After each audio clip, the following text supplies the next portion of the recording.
ఆయన మాటలు తూటాల కన్నా పవర్ఫుల్.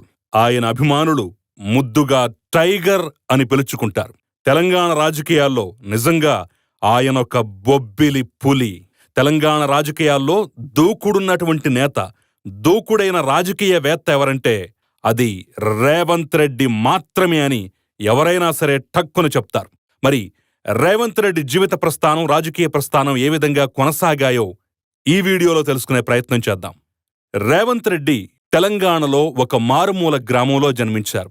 1969 నవంబర్ 8న మహబూబ్నగర్ జిల్లా కొండారెడ్డిపల్లి దగ్గర ఉన్న గంగూర్ అనే గ్రామంలో ఒక సాధారణ వ్యవసాయ కుటుంబంలో జన్మించారు రేవంత్ రెడ్డి. తండ్రి అనుముల నరసింహారెడ్డి, తల్లి రామచంద్రమ్మ దంపతులకు మొత్తం 8 మంది సంతానం. ఆ 8 మంది సంతానంలో 7 అన్నదమ్ములు కాగా ఒక చెల్లి రేవంత్ రెడ్డికి ఉన్నారు. మొదట్నుంచి వాళ్లది సాధారణ మధ్యతరగతి వ్యవసాయ కుటుంబం. చిన్నప్పటినుంచి అనేక అంశాల్లో దూకుడుగా వ్యవహరించటం, చురుగ్గా ఉండటం, నాయకత్వ లక్షణాలు రేవంత్ రెడ్డి సొంతమని చెప్పుకోవచ్చు. ఇది మధ్యలో వచ్చిన లక్షణాలు కావు. చిన్నప్పటినుంచే, అంటే స్కూల్ ఏజ్ నుంచే రేవంత్ రెడ్డి ప్రతి విషయంలో చురుగ్గా వ్యవహరించేవాళ్ళు, అంతే దూకుడుగా ఉండేవాళ్ళు. స్కూల్ డేస్ నుంచే ఆయన లీడర్షిప్ లక్షణాలు కలిగి ఉన్నారు. ప్రభుత్వ పాఠశాలలో 10వ తరగతి వరకు చదువుకున్నారు రేవంత్ రెడ్డి. ఆ తర్వాత ఇంటర్మీడియట్ ఒక ప్రైవేట్ కాలేజీలో చదువుకున్నారు. ఇక డిగ్రీకి వచ్చేసరికి హైదరాబాద్కొచ్చి ఉస్మానియా యూనివర్సిటీ అనుబంధ కళాశాలగా ఉన్న ఏవీ కాలేజ్ ఆఫ్ ఆర్ట్స్లో ఫైన్ ఆర్ట్స్లో BA పూర్తి చేశారు. ఏవీ కాలేజీలో డిగ్రీ చదువుకునే రోజుల్లోనే స్టూడెంట్ లీడర్గా ఎదిగారు రేవంత్ రెడ్డి. ఆ రోజుల్లోనే స్టూడెంట్ల యొక్క సమస్యలను తీర్చి వాళ్ల కోసం పోరాటాలు కూడా చేశారు. అలా స్టూడెంట్ లీడర్గా తన ప్రస్థానాన్ని ప్రారంభించారు రేవంత్ రెడ్డి. ఇక 1990లో కాలేజ్ చదువు పూర్తయిన తర్వాత పెయింటర్గా తన కెరీర్ స్టార్ట్ చేశారు. అలా పెయింటింగ్ వృత్తిలో ఉండగానే కొన్నాళ్లకు ప్రింటింగ్ ప్రెస్ స్టార్ట్ చేశారు రేవంత్ రెడ్డి. రేవంత్ రెడ్డి స్థాపించిన ప్రింటింగ్ ప్రెస్ మంచి లాభాలతో నడవడంతో ఆ తర్వాత అన్నతో కలిసి రియల్ ఎస్టేట్ వ్యాపార రంగంలోకి దిగారు రేవంత్ రెడ్డి. ఎక్కడ చెయ్యి పెట్టినా పట్టిందల్లా బంగారం అవుతూ ఉంటుందని రేవంత్ రెడ్డి గురించి తెలిసిన వాళ్లు, సన్నిహితులు ఇప్పటికీ చెప్పుకుంటూ ఉంటారు. అలా ముందుగా ఆర్థిక పరిపుష్టి సాధించాలి అన్న రేవంత్ రెడ్డి ఆలోచనలకి, కలలకి ఒక రూపమిచ్చాయి ఈ వ్యాపారాలన్నీ. ఆర్థికంగా కొంత పరిపుష్టి వచ్చిన తర్వాత అనాథలకు పెళ్లిళ్లు చేయించటం, సేవా కార్యక్రమాలు చేయించటం, అభాగ్యులను ఆదుకోవటం వంటి అనేక సేవా కార్యక్రమాల్లో చురుగ్గా తన మిత్రులతో కలిసి పాల్గొనేవారు రేవంత్ రెడ్డి. అలా ఎన్నో సేవా కార్యక్రమాలను ప్రారంభించారు రేవంత్ రెడ్డి. ఇక జైపాల్ రెడ్డి తమ్ముడి కూతురైనటువంటి గీతారెడ్డిని ప్రేమించి పెళ్లి చేసుకున్నారు రేవంత్ రెడ్డి. 2001 వరకు వ్యాపారంపై మాత్రమే దృష్టి పెట్టి అటు సేవా కార్యక్రమాలు, ఇటు వ్యాపారాన్ని నిర్వహించారు రేవంత్ రెడ్డి. ఆ తర్వాత రాజకీయాల మీద మనసు మళ్లడంతో రాజకీయ రంగంలోకి అడుగు పెట్టాలనుకున్నారు రేవంత్ రెడ్డి. సరిగ్గా ఆ ఆలోచన వచ్చిన సమయంలోనే కేసీఆర్ తెలుగుదేశం పార్టీని వదిలి బయటకు వచ్చి టీఆర్ఎస్ పార్టీని ఏర్పాటు చేశారు. ఆ నేపథ్యంలోనే ఒక పక్క తెలంగాణ వాదం బాగా ఊపందుకుంది. మరోపక్క తన మామ ప్రాతినిధ్యం వహిస్తున్నటువంటి కాంగ్రెస్ పార్టీలో చేరాలా, లేదంటే తనకు ఎక్కువ అభిమానం ఉన్నటువంటి తెలుగుదేశం పార్టీలో చేరాలా, లేదంటే తెలంగాణ వాదంతో తన భావాలకు దగ్గరగా ఉన్నటువంటి టీఆర్ఎస్లో చేరాలా అనే డైలమాలో పడిపోయారు రేవంత్ రెడ్డి. ఆ నేపథ్యంలోనే 2001-2 ప్రాంతంలో ఆయన టీఆర్ఎస్ పార్టీలో సభ్యత్వం తీసుకున్నారు. టీఆర్ఎస్ పార్టీ అనేక కార్యక్రమాల్లో కూడా ఈయన భాగస్వామయ్యారు. చురుగ్గా తెలంగాణ ఉద్యమంలో పాల్గొనటం ప్రారంభించారు రేవంత్ రెడ్డి. ఇక ఆ క్రమంలోనే కల్వకుర్తి టికెట్ కూడా ఆశించారు. కేసీఆర్ మీద నమ్మకంతోటి ఆయన వెంట నడిచారు రేవంత్ రెడ్డి. అయితే 2004 ఎన్నికల్లో కల్వకుర్తి సీటు కూటమికి వెళ్లిపోవడంతో ఆ కల్వకుర్తి సీట్ నుంచి కాంగ్రెస్ పార్టీ నేత పోటీ చేశారు. అయినా సరే రేవంత్ రెడ్డి మిన్నకుండిపోయారు, మౌనం దాల్చారు. సరే, రాజకీయాల్లో ఇలాంటివన్నీ సహజం, ఈసారి కాకపోతే మరోసారైనా సరే అవకాశం ఖచ్చితంగా దక్కుతుందని ఆశతోనే టీఆర్ఎస్లో కొనసాగారు. కేసీఆర్తో కలిసి అడుగులు వేశారు. ఇక ఈ నేపథ్యంలోనే 2006లో జడ్పీటీసీ ఎన్నికల్లో కూడా టికెట్ ఆశించారు. అయితే ఆ టికెట్టు కూడా తన చేతికి దక్కకపోవడంతో మనస్తాపం చెందిన రేవంత్ రెడ్డి వెంటనే టీఆర్ఎస్ పార్టీ నుంచి బయటకు వచ్చారు. కేసీఆర్ మోసకారి, ఆయన నమ్మటానికి వీల్లేదని అప్పుడే గట్టిగా నిర్ణయించుకున్నారు. జీవితంలో మరోసారి టీఆర్ఎస్ ముఖం చూడకూడదని గట్టి నిర్ణయానికొచ్చారు రేవంత్ రెడ్డి. ఇక ఆ తర్వాత స్వతంత్ర అభ్యర్థిగా రాజకీయాల్లో కొనసాగాలనుకున్నారు. మిడ్జల్ మండలంలో స్వతంత్ర అభ్యర్థిగా నిలబడి జడ్పీటీసీగా మొట్టమొదటిసారిగా గెలుపొందారు. ఇక 2007వ సంవత్సరంలో మహబూబ్నగర్ జిల్లా స్థానిక సంస్థల ఎమ్మెల్సీ ఎన్నికల్లో కూడా స్వతంత్ర అభ్యర్థిగా బరిలోకి దిగి పోటీ చేసి గెలుపొందారు. ఈ ఎన్నికల్లో రేవంత్ రెడ్డి విజయం తెలంగాణ వ్యాప్తంగా సంచలనంగా మారింది. మొట్టమొదటిసారిగా రేవంత్ పేరు తెలంగాణ వ్యాప్తంగా వినిపించింది ఆ సందర్భంలోనే. ఒక వ్యక్తి స్వతంత్ర అభ్యర్థిగా నిలబడి కొండంత కేసీఆర్ను, అంతకన్నా ఘనమైన ఇమేజ్ కలిగినటువంటి వైఎస్ఆర్ను ఎదుర్కొని ఢీకొని ఆ ఎన్నికల్లో గెలుపొందటమనేది నిజంగా అప్పుడు సంచలనంగా చెప్పుకున్నారు. ఇక ఆ తర్వాత రాజకీయ పరిణామాలు కూడా చాలా వేగంగా మారిపోయాయి.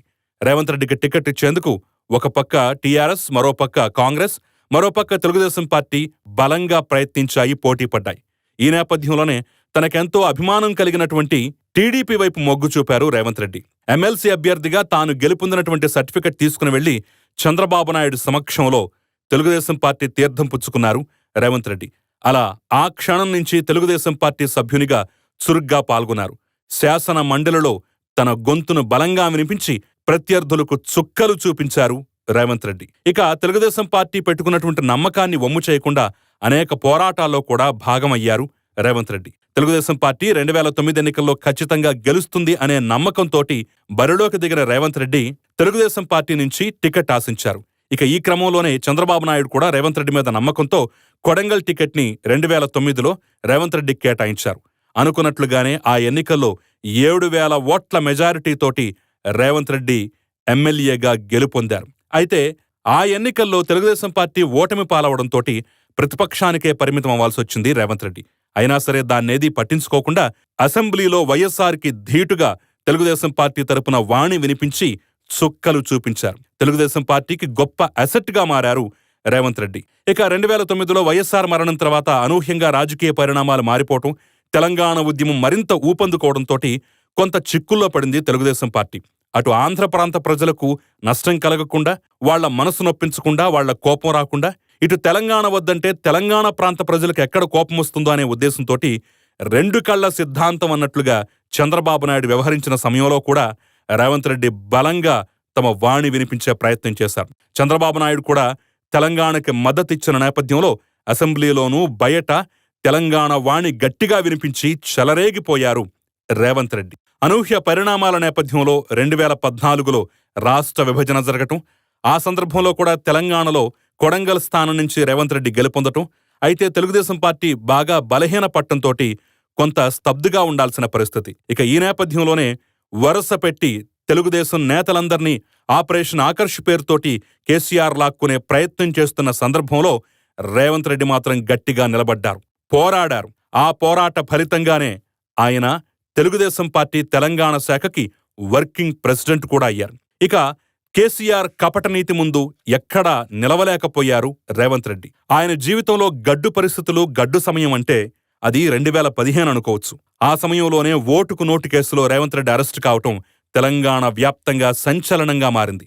అదే సమయంలో తన కూతురి పెళ్లి ఉన్న సందర్భంలో కూడా ఆయన జైల్లో గడపాల్సొచ్చింది. కోర్టు పర్మిషన్ తోటి తన కూతురి వివాహానికి హాజరయ్యారు. అయితే తెలుగుదేశం పార్టీ అధినేత చంద్రబాబు నాయుడు, ఆయన సతీమణి భువనేశ్వరి ప్రోత్సాహంతో, ప్రోద్బలంతో, వాళ్ల అండదండలతో ఆ పెళ్లిని అంగరంగ వైభవంగా జరిపించారు రేవంత్ రెడ్డి. ఇక ఆ తర్వాత అనూహ్యంగా పరిణామాలన్నీ మారిపోతున్న క్రమంలో తెలుగుదేశం పార్టీలో ఉంటే రాష్ట్ర స్థాయి నాయకుడిగా ఎదగటం కష్టమని భావించి రేవంత్ రెడ్డి గెలుపు అవకాశాల కోసం, ముఖ్యమంత్రి అభ్యర్థిగా అవటం కోసం కాంగ్రెస్ పార్టీ పంచన చేరారు. ఇక 2018 ఎన్నికల్లో కాంగ్రెస్ పార్టీ తరపున కొడంగల్ నుంచి పోటీ చేశారు.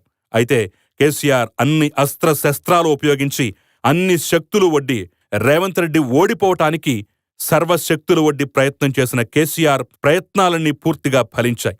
ఫలితంగా 2018 ఎన్నికల్లో రేవంత్ రెడ్డి అనూహ్యంగా ఓటమి పాలయ్యారు. అయినా సరే ఎక్కడా నిరాశ చెందకుండా 2019 పార్లమెంట్ ఎన్నికల్లో మల్కాజ్గిరి స్థానం నుంచి పోటీ చేసి ఎంపీగా గెలుపొందారు. దాంతో రేవంత్ రెడ్డి సత్తా ఏంటో మరోసారి కాంగ్రెస్ పార్టీ అధిష్టానానికి, తెలంగాణ ప్రజలకి తెలిసొచ్చింది. ఆ తర్వాత అనుకోని అవకాశంలాగా పీసీసీ చీఫ్ పదవి కూడా కాంగ్రెస్ అధిష్టానం రేవంత్ రెడ్డికే కట్టబెట్టడం జరిగింది. పీసీసీ అధ్యక్షుడైన మరుక్షణం రేవంత్ రెడ్డి జెట్ స్పీడ్తో ప్రయాణం చేశారు. పల్లా తిరిగారు పాదయాత్ర ద్వారా. ప్రతి గడపను టచ్ చేశారు. అయితే అక్కడితో చాలనుకోలేదు. కాంగ్రెస్ పార్టీని సమన్వయం చేద్దామనుకున్నారు. ఎప్పుడైతే తాను మొట్టమొదటిసారిగా గాంధీ భవన్లోకి అడుగుపెట్టాడో ఒక కాంగ్రెస్ పార్టీ నాయకుడిగా, అప్పుడే చాలామంది సీనియర్లకు కంటగింపుగా మారాడు. తాను మొట్టమొదటిసారిగా గాంధీభవన్లో అడుగుపెట్టినప్పుడు కొంతమంది సీనియర్లు ఒక దుర్మార్గుడు రేవంత్ రెడ్డి, ఓటుకు నోటు కేసులో నిందితుడు, దొంగ అంటూ కూడా ఆయన అవమానించే ప్రయత్నం చేశారు. గాంధీభవన్ నుంచి వెనుతిరిగిన మరుక్షణం ఆయన గాంధీభవన్లోకొచ్చినందుకు ఈ గాంధీభవన్ అపవిత్రమైపోయిందంటూ కొంతమంది సీనియర్లు పాలతో కడిగి శుద్ధి చేసే ప్రయత్నం చేసి తీవ్రంగా అవమానించారు. ఆ అవమానాలన్నీ కూడా మనసులో దాచుకున్నా ఎక్కడా వారి మీద కక్ష సాధించే ప్రయత్నం చేయకుండా తన పని తాను చేసుకుంటూ పోయారు.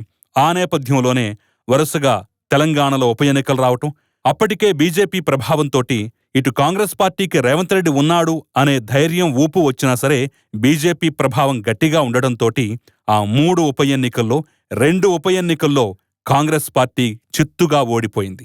బీజేపీ విజయ బావుట ఎగరవేసింది. ఇక జీహెచ్ఎంసీ ఎన్నికలైతే చావు దెబ్బ కొట్టాయి. ఒక నైరాస్యంలో కూరుకుపోయిన సందర్భంలో కూడా నాయకులని, కార్యకర్తల్ని సమన్వయం చేసుకుంటూ తన కష్టాలు తాను పడుతూ అటు అధిష్టానంతో కూడా సఖ్యంగా ఉంటూ నమ్మకంగా పనిచేసుకుంటూ వెళ్లాడు రేవంత్ రెడ్డి. ఈ నేపథ్యంలోనే అనుకోని వరంలాగా కర్ణాటకలో కాంగ్రెస్ పార్టీ గెలవటంతోటి ఒక ఊపొచ్చింది. ఆ ఊపు కాస్త వేవ్గా మారింది. అది తెలంగాణను పూర్తిగా చుట్టుముడుతున్న క్రమంలో ఎవరు మరి కాంగ్రెస్ పార్టీకి అండ? రేపటి నాయకత్వం ఎవరికి దక్కుతుంది? ఒకవేళ మేమంతా నమ్మి గెలిపిస్తే ఎవరు ముఖ్యమంత్రి అవుతారు, ఎవరు ఈ రాష్ట్రాన్ని బాగు చేస్తారు అనే ప్రశ్న తలెత్తిన సందర్భంలో ఈ వేవ్ని అందిపుచ్చుకుంటూ నేనున్నాను అంటూ ముందుకు నడిచాడు రేవంత్ రెడ్డి.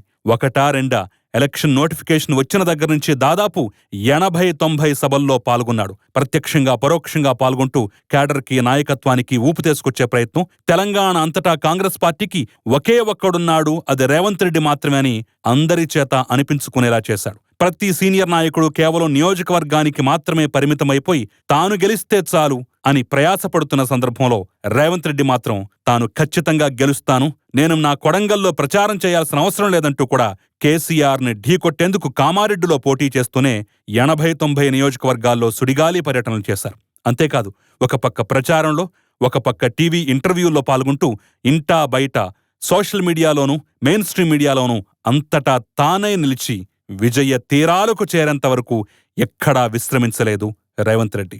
ఫలితాలు వచ్చిన మరుక్షణం మాదే గెలుపంటూ ప్రెస్ మీట్ పెట్టి ధీమా వ్యక్తం చేసి అందరూ ఆశ్చర్యపోయేలా చేశాడు. ఆ తర్వాత కూడా ఎగ్జిట్ పోల్ ఫలితాలు అనుకూలంగా వచ్చాయి. ఇక మెయిన్ ఫలితాలు వచ్చిన తర్వాత కూడా అందరి దృష్టి రేవంత్ రెడ్డి మీదే పడింది.